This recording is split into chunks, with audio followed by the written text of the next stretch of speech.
Yeah, just consistency and approach. It'll be a different team, completely different.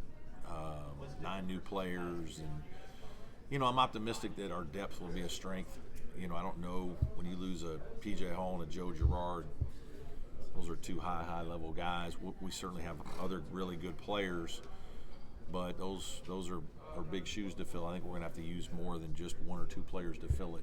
It's going to take a team effort, and we need to have good depth to be good this year. We need to stay healthy like a lot of people, but I'm optimistic that that'll be our strength. PJ in particular, he brought a unique skill set on the floor, but also unique leadership. No question. How do you replace that? Yeah, I think that's as much of a replacement as just the points. Sometimes when you lose all these points, you got to remember that somebody's getting those shots. So some other guy's going to get the opportunity. Can he do it? We'll see.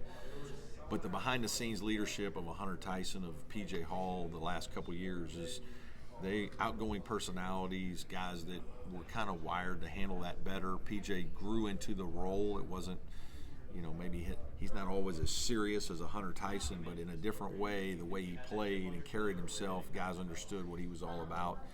Chase is a quiet guy. I mean, it's just his nature. He doesn't change temperament very much. And so getting him to open up and grow into that has been, something we've worked on, and Ian kind of as well. He's a little more carefree at times like PJ, and so that'll be a part with this team when we go through some adversity. Can those guys help steady the ship? What's your expectation for someone like Chauncey Wiggins this year as he gears up to? Yeah, I'm optimistic he's going to take a big step forward. I'd love to see him make the kind of jump that Ian did. He started some games as a sophomore just like Ian did, and Ian took that big jump forward when he became a regular starter. Chauncey should have that opportunity this year, but he's going to have to do a lot of things other than just make a shot. Like he needs to block a shot. He needs to rebound the ball. He needs to use his 6'9" frame to get involved in the game in a lot of different ways. I think he's ready to do that. He's worked really hard in the weight room to add 30 pounds of strength. He just needs some good things to happen for him early. He needs to build confidence. I think, his best basketball will still happen later in his career, but hopefully it's, January, February of this year, he's at a point where he's really feeling good about himself and playing well. Where is Christian Reeves health-wise? How do you see his role? Pretty good. More good days than bad in terms of his health. He's got ankles that have had problems, and so there are days we got to give him off here now and then. But for the most part, he's doing well. He's a big guy. He's got good hands. I'd love to see him, play 10 minutes a game this year. That would be a win. He has played so little basketball in the last couple of years that you not only forget and get used to the speed of the game and everything that goes with it, the physicality, the day-to-day grind. And I think sometimes what I'm finding out now is when you're 7'1", as big as they are, like the wear and tear on your body is even more. And so we've got to do a good job as a staff of trying to monitor that. I think we have to this point. We really took his development from when he came to campus slow to try to build his confidence back, to have success, to gain confidence, to get strength, where he needed it. But I think he's doing some good things, and I'm optimistic that he's going to be a good contributor for us this year. Dallas Thomas, any initial impressions of where he is? Yeah, he's one of those guys. He's a little bit like Chauncey as a young player in that, he's got a lot to learn. Physically, he's not ready, but then he does something that defensively, he'll contest a shot, he'll block a shot, he'll do something that you're like, wow, that's impressive. Like he moves really well, easily, athletically for a guy that big, that long. He's just weak. And he'll make a shot, or he'll make an offensive play, a drive, or something that really lets you think this guy's going to have some good days ahead in the future. Can he play this year? We'll see. I don't know. He's got to continue to, he's behind because of being physically a little weak, and he's behind just being a freshman. But, man, he shows signs of some really good things.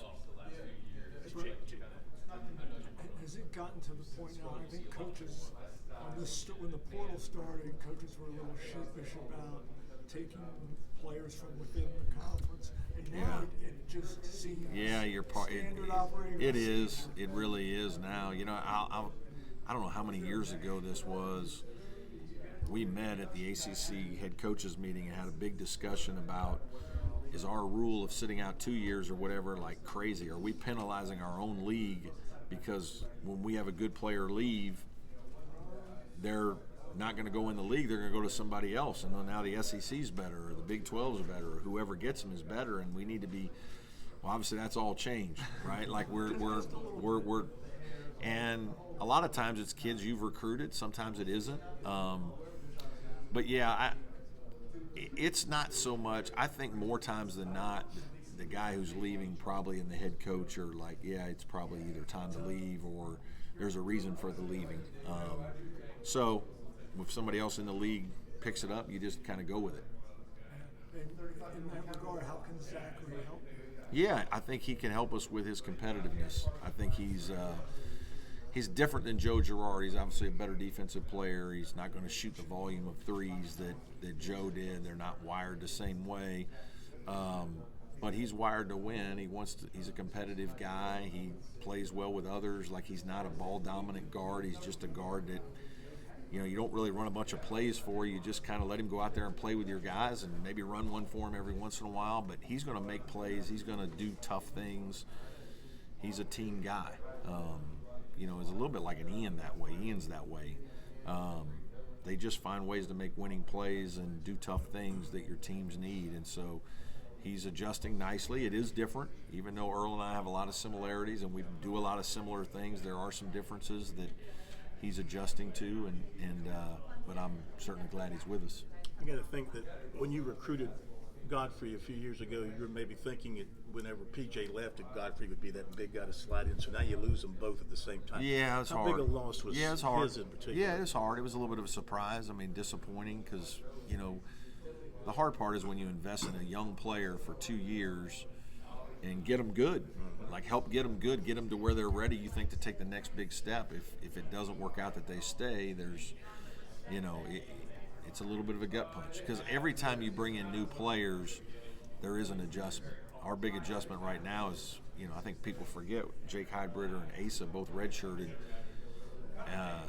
We really have 9 new players. And so, it's been a little slow going in terms of our practices, in terms of me implementing what I want implemented and getting all the things in. And there's a lot of stopping and starting and teaching and taking time that we haven't done as much of the last couple of years because we've had older rosters that are filled with Clemson guys that we already know what coach wants. We kind of know these things. We're ready to move on. And so those things are hard.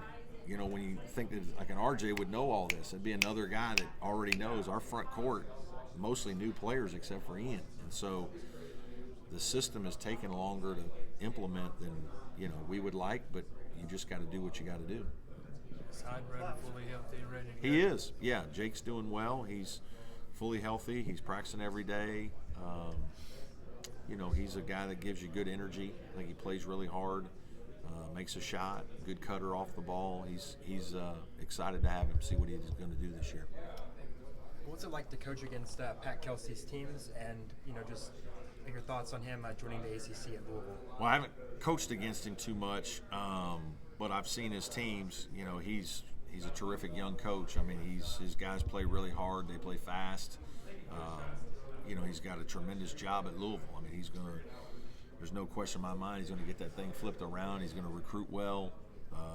He's going to coach them well, and they're going to be a real factor, and I wouldn't be shocked by looking at their roster if it's not this year. So he's going to be a good addition for sure. Brad, how have you seen NIL change the landscape of recruiting specifically kind of within the college basketball world? I think, number one, it's made a decision on how many high school guys versus transfer guys. Transfer guys initially have been a lot more expensive, but high school guys, that's quickly changed here recently. It's gotten, expensive with those guys too. Obviously, the whole house thing is going to be a whole nother thing that we're all going to have to figure out. So there's more to come there. But it's, it's a major factor. Every year it's changed. Every year it's gotten bigger. Every year it's become more of a challenge to manage your roster because the numbers get bigger. And You don't know what you can do. Some guys you got to let them go. Some guys you got to, you know what you need, but you can't do it. And so you're just figuring things out as you go, and it makes it hard. There's a whole nother avenue as a coach that you're dealing with besides recruiting and coaching now and fundraising. You're fundraising and GMing. And, it was a very, very short off season. So it's challenging times for head coaches. And kind of along with that too, with the transfer portal taking off as well, there's different tiers. Obviously, retaining players, high school players, transfers, and everything. What's the optimal way to look at kind of how you're trying to build your 15 scholarships? It's different with every year, with every team. Somebody like Pat, who's rebuilding the whole roster, it's maybe different than us. I've liked having a core group of Clemson guys that we groom, like those two guys over there, like PJ Hall, that know how we do things. And I'm still about development. I want to develop them as players. I want to develop them as people. I want to have relationships with them as long as I can. Having said that, I also understand the urgency to win, and if that means we got to go out and get 3 or 4 older guys to help us stay old and be competitive, then we need to do that. And so every year it might be a little different. We've had years where we've added one guy like that. We've had a couple years here recently where we've added a couple. I think each year's different. That's part of the trick as a coach. With those guys back, I guess, as last year's NCAA tournament success changed kind of the vibe of the program, or guys kind of carrying themselves any differently this year? I mean, a little bit, but that'll the vibe can dissipate quickly. I think there's tremendous energy. Obviously, season ticket sales are high. Interest in recruiting has been good. Excitement with basketball is great.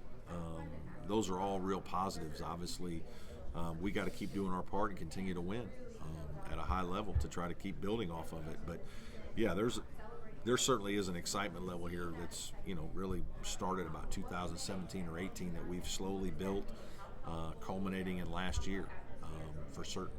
Talk about the newness of this roster and that Elite Eight appearance. Is it Yeah. easier to lean on guys like Chase and Ian who have been there and done that to be like, hey, this is the process and it certainly works? It is, but it's a whole nother issue for them in terms of being the voice, right? Like, there's so many times opportunities in practices and behind the scenes where you need your main guys not only performing like main guys, but vocally doing the things that you need done to encourage guys that are maybe struggling, or challenge guys when they need to be challenged, or we've got to do better. Whatever the messaging is, you need guys within your own locker room to do that. I mean, if your team is consistently coach-driven, there's too many hurdles out there right now. There's too many voices in players' ears that, we've got to figure out a way as a team to handle all of this and to understand what's important, who's important, and how we're going to move forward. And I said it in there. I think, when we start to have some adversity,